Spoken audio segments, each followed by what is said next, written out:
Hello. ആ, പറഞ്ഞോ. മറുപുറത്തു നിന്നും കേട്ട കാര്യങ്ങൾ വിശ്വസിക്കാൻ കഴിയാതെ സണ്ണിച്ചൻ. അയാൾ ഫോൺ കട്ടായിട്ടും ആ നിൽപ്പ് തുടർന്നു. അച്ചായ, നമുക്ക് ഒന്നുകൂടി ഡോക്ടറെ ഒന്ന് കാണണം. 6 മാസമായി കാണിക്കാത്ത ലക്ഷണങ്ങളല്ലേ വീണ്ടും? അയാളുടെ മറുപടി വരാഞ്ഞത് അവരെ അതിശയിപ്പിച്ചു. അച്ചായ? ആ, ഒരു ഞെട്ടലോടെ അയാൾ തിരിഞ്ഞു. അവരുടെ മുഖം ചുളുങ്ങി. എന്നതാ ചായ, മുഖം വല്ലാതിരിക്കുന്നല്ലോ. ആരായിരുന്നു ഫോണിൽ? അത് മേരി. നമ്മുടെ കമ്പനിയിൽ ഒരു പ്രോബ്ലം. എന്ത് പ്രോബ്ലം? ഇന്ന് മോൾ പറഞ്ഞില്ലേ, ജാൻവി എന്നൊരു പെൺകുട്ടി അവിടെ ഇന്റർവ്യൂവിന് വന്ന കാര്യം. ആ, അതിനെന്താ കുഴപ്പം? കുഴപ്പമേ ഉള്ളൂ. എന്നതാന്ന് വെച്ചാ പറഞ്ഞു തുലയ്ക്കച്ചായ. വെറുതെ മനുഷ്യനെ ടെൻഷനാക്കാതെ. രമേശ് ആ കുട്ടിയോടെന്തോ മോശമായി പെരുമാറി. ഏത്? ആ എലുമ്പനോ? ആ, അവൻ തന്നെ. എന്നിട്ട്? അതാ എനിക്കും അതിശയം. എന്നതാന്ന് വെച്ചാ പറ ചായ. എടി, നമ്മുടെ പുണ്യാളൻ ഓഫീസിൽ കയറി അവനെ പൊതിരെ തല്ലിയെന്ന്. അവർ കണ്ണും മിഴിച്ചു. Mary, Mary. ആ അച്ചായ, ഇപ്പൊ മനസ്സിലായോ ഞാൻ എന്തിനാ അങ്ങനെ വടി വിഴുങ്ങിയ പോലെ നിന്നതെന്ന്? അച്ചായ, അവൻ തന്നെയാണോ? അതോ കൂടെ ചെന്ന മറ്റേ പയ്യനോ? അല്ല എൻ്റെ മേരി, അവൻ തന്നെയാ. CCTV വിഷ്വൽസ് കള്ളം പറയില്ലല്ലോ. എൻ്റെ അച്ചായ, അപ്പോ അവൻ നമ്മൾ ഉദ്ദേശിച്ചതുപോലെ അല്ലല്ലോ? അല്ല മേരി, അതാ ഞാനും ഓർക്കുന്നത്. അവൾക്ക് വേണ്ടി അവൻ രമേശിനെ തല്ലിയെങ്കിൽ അവൻ്റെ മനസ്സിൽ അവളാ അച്ചായ. അങ്ങനെ ഉറപ്പിക്കാൻ പറ്റുമോ മേരി? അവൻ്റെ വീട്ടിലെ കുട്ടിയല്ലേ. അപ്പോ അങ്ങനെ ട്രിഗർ ആയതാണെങ്കിലോ? ഈ അച്ചായൻ എന്താ? അവൻ്റെ വീട്ടിൽ ഏത് വകയിലെ കുട്ടിയാത്? നമുക്ക് വല്ല പരിചയമുണ്ടോ അവളെ? ചെറുമോളാണെന്ന് പറഞ്ഞ് അത് ആ കിളവൻ മറ്റെന്തോ ഒളിപ്പിച്ച് പറഞ്ഞതാണെന്ന് എനിക്ക് അന്നേ തോന്നിയതാ. ആ പെണ്ണിന് അവരുടെ കുടുംബവുമായി ഒരു ചായയുമില്ല. എന്നെങ്കിലും ഈ മേരി പറഞ്ഞതിൽ മാറ്റം സംഭവിച്ചിട്ടുണ്ടോ? അയാളില്ലെന്ന് തലയാട്ടി. ഒരു കാര്യം ചെയ്യാം, നമുക്ക് നാളെ ആ ജേക്കബിനെ പോയെന്ന് കാണാം. അച്ചായ, അതിനു മുന്നേ നമുക്ക് മോളെ ഒന്നുകൂടി ഡോക്ടറെ അടുത്തൊന്ന് കൊണ്ടുപോകാം. അത് കഴിഞ്ഞ് അയാളെ കാണാം. ഞാനും അത് ആലോചിച്ചു. ഡോക്ടറെ വിളിച്ച് അപ്പോയിൻമെൻ്റ് എടുത്തു. ആ വിവരം പറയാൻ വരുമ്പോഴാ എനിക്ക് മാനേജറുടെ കോള് വന്നത്. അതോടെ പറയാൻ വന്നത് മറന്നു. അച്ചായ, അവളോട് എന്ത് പറയും നമ്മൾ? പഴയ പോലെ നിന്നെ കാണിക്കാനാണെന്ന് പറയാം. അല്ലാതിപ്പോ എന്താ ചെയ്യുക? ജാൻ. അവൾ ഡോർ തുറന്നു. എന്താ ജാൻ, വയ്യായിക വല്ലതും? ഒന്നുമില്ല ജെറി. എന്നാ വാ, കഴിക്കണ്ടേ? വേണ്ട ജെറി, ഞാൻ അമ്മച്ചിയോട് പറഞ്ഞിട്ടുണ്ട്. അതൊന്നും പറഞ്ഞാൽ പറ്റില്ല. നീ വാ ജാൻ. എല്ലാരും കഴിച്ചു, ഇനി ഞാനും നീയും മാത്രം. എനിക്ക് ഒരു കമ്പനി താ ജാൻ. അവൾ പതിയെ പുറത്തേക്കിറങ്ങി. ജെറി ഒന്ന് ചിരിച്ചു. അവർ കഴിക്കുമ്പോൾ ജെറി ഓരോ തമാശയൊക്കെ പറഞ്ഞു. പക്ഷെ അവൾ ഒന്നിലും ശ്രദ്ധിക്കാത്തതുപോലെ. അവൾക്ക് എന്താ പറ്റിയതെന്നോർത്ത് അവന് ടെൻഷൻ തോന്നി. എങ്കിലും അവനൊന്നും ചോദിച്ചില്ല. കഴിച്ചു കഴിഞ്ഞതും അവൾ എണീറ്റു. ജാൻ, അതൊക്കെ അവിടെ വച്ചേക്ക്, ഞാനെടുത്തോളാം. ജാൻ കൈകഴുകി പോയിക്കോ. തൻ്റെ മൈൻഡ് ഒട്ടും ഓക്കെ അല്ലെന്ന് തോന്നുന്നുണ്ട്. അവളൊന്ന് പുഞ്ചിരിച്ചു. പിന്നെ ഒക്കെ എടുത്ത് കിച്ചണിലേക്ക് നടന്നു. റൂമിൽ കിടക്കുന്ന ജാൻവി. അവളുടെ കണ്ണ് നിറഞ്ഞൊഴുകുന്നു. എപ്പോഴോ അവളൊന്ന് മയങ്ങി. വയറ്റിൽ അമരുന്ന ഹോട്ട് ബാഗ്. അവൾക്ക് വല്ലാത്തൊരാശ്വാസം തോന്നി. കണ്ണുകൾ തുറന്നു. അവൾക്ക് വിശ്വസിക്കാൻ കഴിഞ്ഞില്ല. ഇച്ചാ, അവളുടെ ചുണ്ടുകൾ വിതുമ്പി. പെട്ടെന്ന് അവൾ ഞെട്ടി കണ്ണുകൾ തുറന്നു. ഇല്ല, ആരുമില്ല. അവൾ മെല്ലെ എണീറ്റു. അപ്പോഴാണ് ടേബിളിലിരിക്കുന്ന ഹോട്ട് ബാഗ് അവളുടെ ശ്രദ്ധയിൽപ്പെടുന്നത്. അവളുടെ കണ്ണുകൾ കുറുകി. അവൾ ചുറ്റും നോക്കി. മേശപ്പുറത്തിരിക്കുന്ന വിസ്പർ പാക്കറ്റ് കണ്ട് അവളുടെ മിഴികൾ പിടച്ചു. താൻ ഉപയോഗിക്കുന്ന ബ്രാൻഡ് അറിയുന്ന ഒരേ ഒരാൾ ഇച്ചനാണ്. അപ്പോ അവൾ ചുറ്റും പിടച്ചിലോടെ നോക്കി. ഇല്ല, ആരുമില്ല. അവൾ വാതിലിലേക്ക് നോക്കി. ഡോർ ചാരിക്കിടക്കുന്നു. അവൾ വേഗം എണീറ്റ് പുറത്തേക്ക് നടന്നു. പിന്നെ മുകളിലേക്ക് കയറി. ഡോർ ലോക്കാണ്. അവൾ താഴേക്ക് പോന്നു.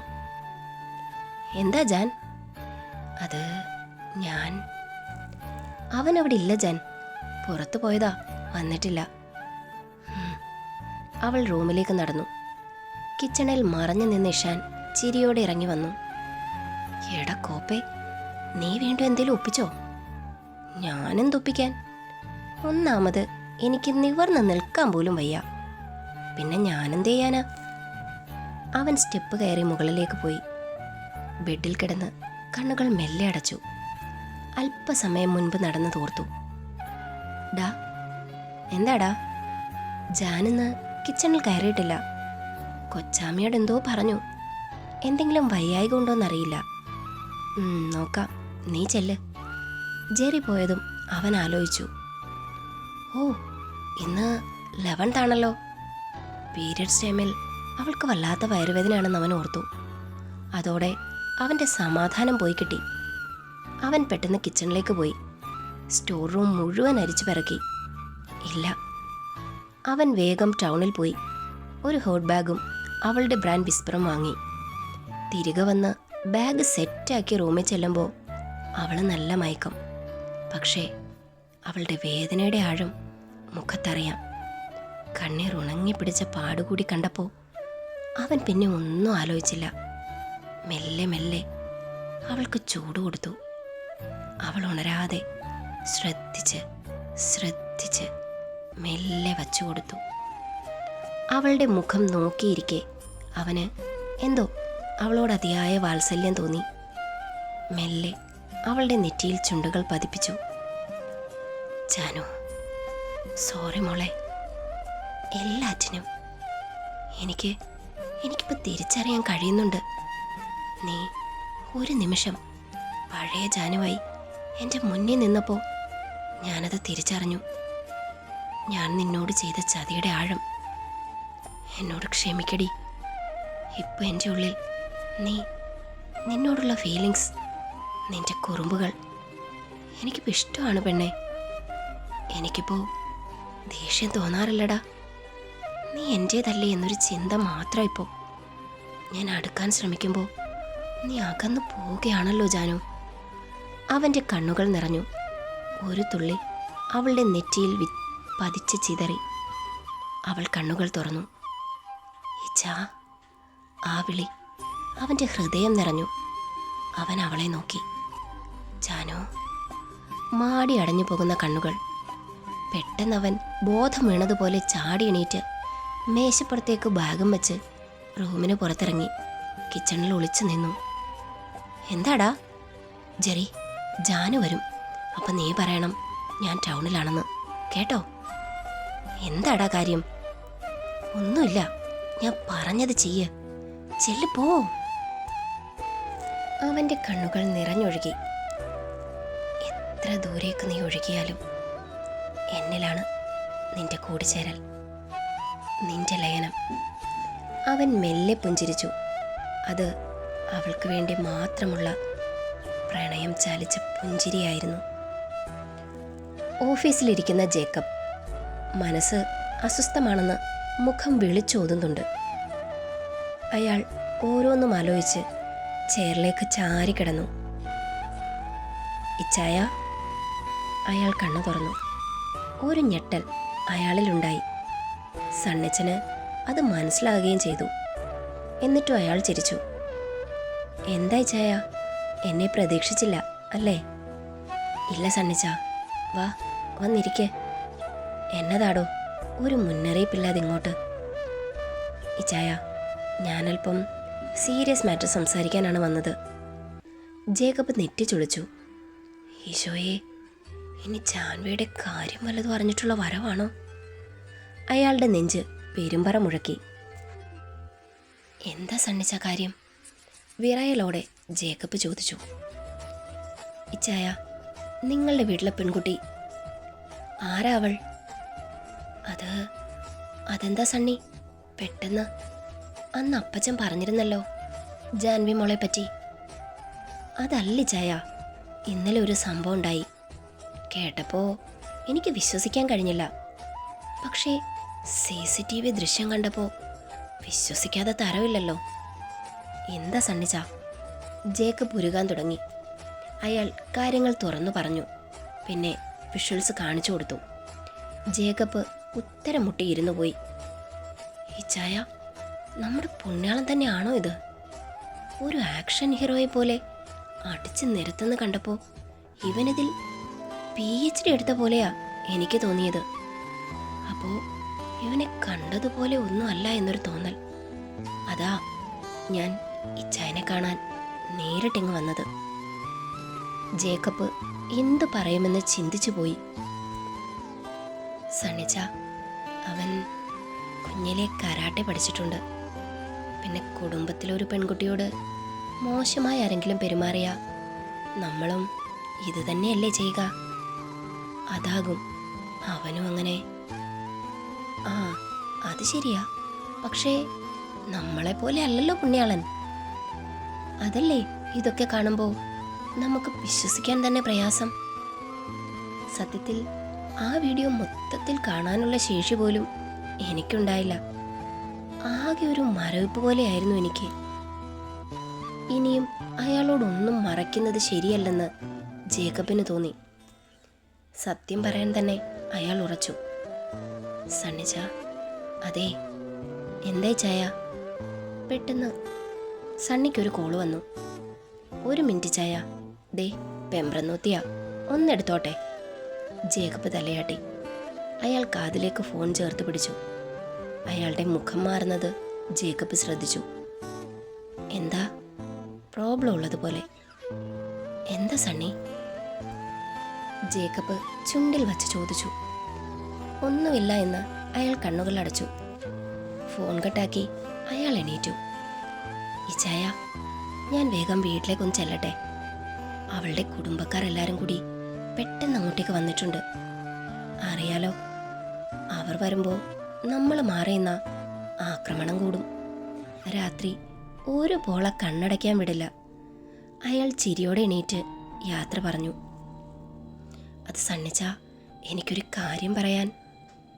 അത് പിന്നീട് ഒരിക്കലാകാമിച്ചായ.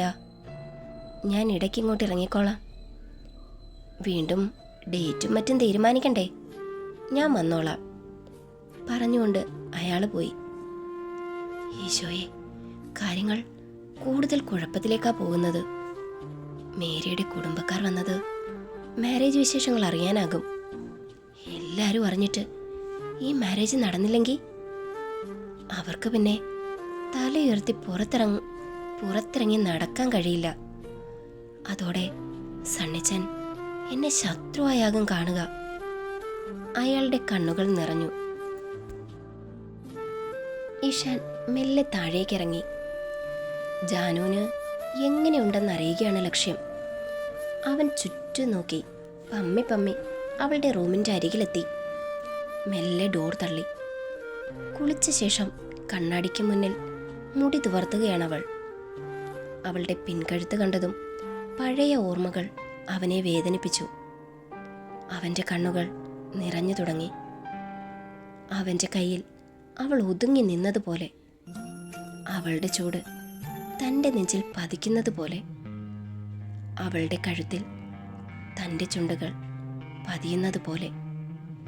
അവൻ പെട്ടെന്ന് തിരിഞ്ഞ് സ്റ്റെപ്പുകൾ ഓടിക്കയറി. ജെറി. ഹാ ജാൻ.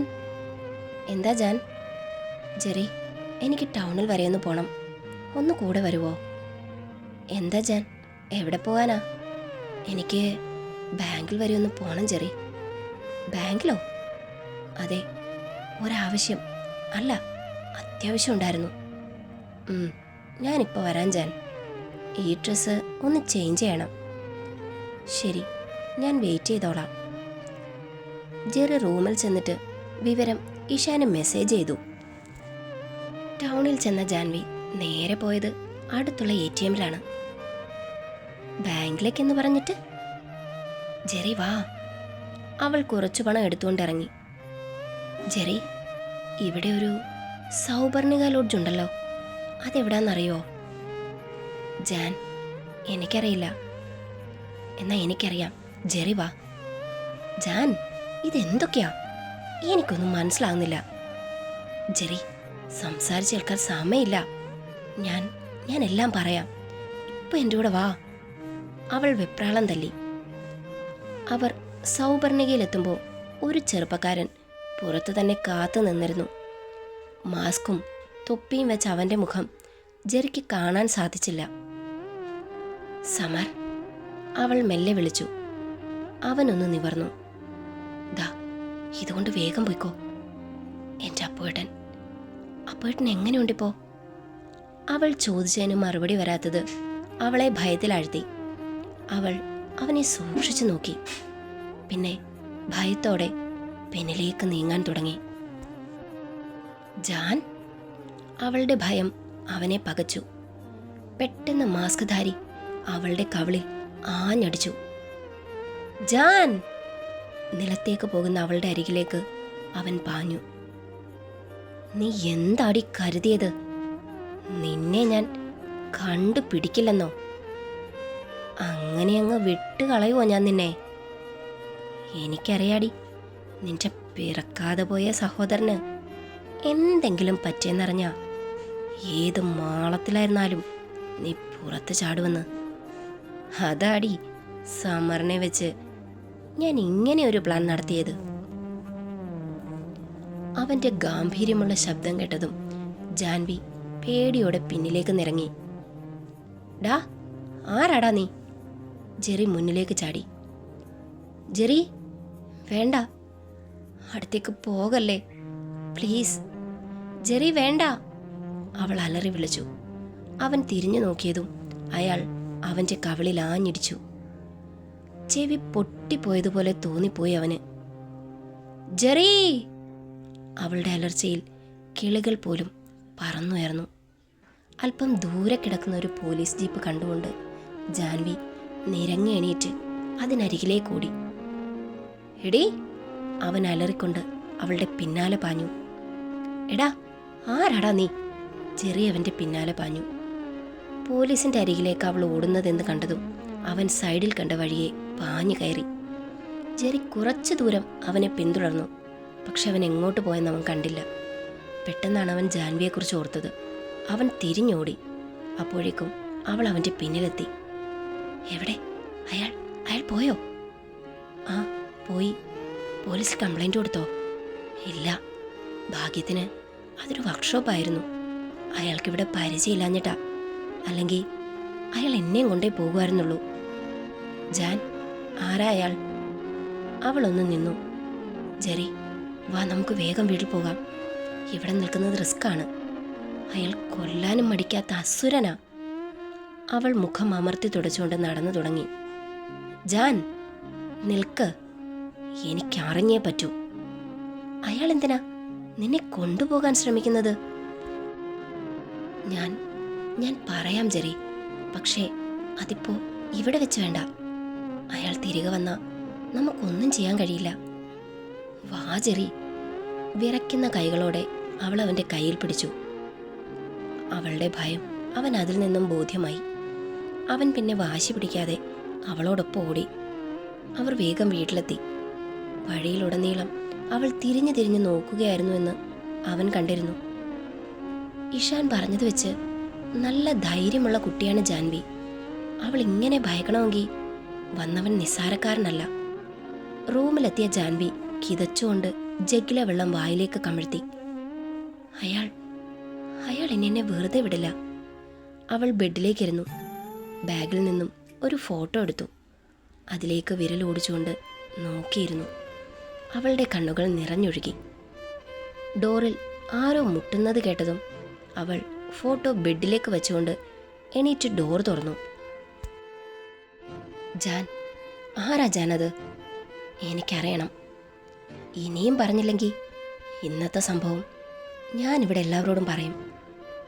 അയ്യോ ജെറി, വേണ്ട, ആരും ഒന്നും അറിയരുത്. എങ്കിൽ പറ, എന്താ പ്രോബ്ലം? ആരാ വന്നത്? അവനെന്തിനാ നിന്നെ കൊണ്ടുപോകാൻ ശ്രമിക്കുന്നത്? ജെറി, നമുക്ക് പറമ്പിലേക്ക് പോകാം. ജെറിയുടെ എല്ലാ സംശയങ്ങൾക്കുള്ള മറുപടി ഞാൻ പറയാം. അവൾ ബെഡിൽ കിടന്ന ഫോട്ടോയിലേക്കൊന്ന് നോക്കി. പിന്നെ റൂമിൽ നിന്നും പുറത്തേക്കിറങ്ങി. അവർ പറമ്പിലെത്തിയതും അവൾ അവനെ വിട്ട് അല്പം മുന്നിലേക്ക് നടന്നു. ഞാൻ ജാൻവി ജോസ് കുര്യാക്കോസ്, അവൾ പറഞ്ഞു തുടങ്ങി. ഹായ് ഫ്രണ്ട്സ്, നമ്മുടെ ഫാമിലിയിലേക്ക് കുറച്ച് ഫ്രണ്ട്സ് കൂടി ജോയിൻ ചെയ്തു. നിങ്ങൾ അറിഞ്ഞോ? കമൻറ്റ് സെക്ഷൻ നോക്കിയാൽ നിങ്ങൾക്കും അവരെ കാണാം. നിങ്ങളും അറിഞ്ഞിരിക്കണമല്ലോ, നമ്മളൊരു ഫാമിലി അല്ലേ. അപ്പം മറക്കാതെ എല്ലാവരും ലൈക്കും കമൻറ്റും ഹൈപ്പും ഒക്കെ തന്നോളൂ.